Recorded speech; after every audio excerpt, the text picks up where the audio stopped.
দুনিয়াতে শান্তি না পেলে আপনি সিদ্ধান্ত নেন যে আপনি মারা যাবেন। এরকম অনেকে সিদ্ধান্ত নেন না? দুনিয়াতে শান্তি না পেলে আপনি মারা যাবেন, কিন্তু মা, আমার বাবা, কবরে যদি আপনি শান্তি না পান তাহলে আপনি কোথায় যাবেন? অনেকেই বলে যে মৃত্যুবরণ করলাম মানে বেঁচে গেলাম।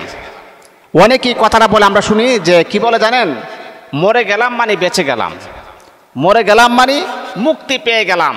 আহা, এই কথাটা সম্পূর্ণটা ভুল, আপনি জানেন না। আরে মুসলমান, তুমি কবর দেখেছো কিন্তু কবরের আযাব তুমি দেখো নাই। হ্যাঁ বন্ধু, তুমি কবর দেখেছো কিন্তু কবরের আযাব তুমি দেখো নাই। এই দুনিয়াটা হচ্ছে কেমন জানেন? দুনিয়ার শান্তি, দুনিয়ার কষ্ট, দুনিয়ার যন্ত্রণা, এটা আসলে কোনো কিছুই না, আখিরাতের তুলনা 1 ইঞ্চি পরিমাণও না। দুনিয়ার যে কষ্ট, এটা আখিরাতের তুলনায় কিঞ্চিত পরিমাণও না। কিন্তু কবরের জগতের যে কষ্ট, এই কষ্ট যদি পৃথিবীর মানুষে দেখতো, আল্লাহর কসম কখনো কোনোদিন সে নামাজ ছাড়তো না, কোনোদিন সে হারাম টাকা ইনকাম করতো না।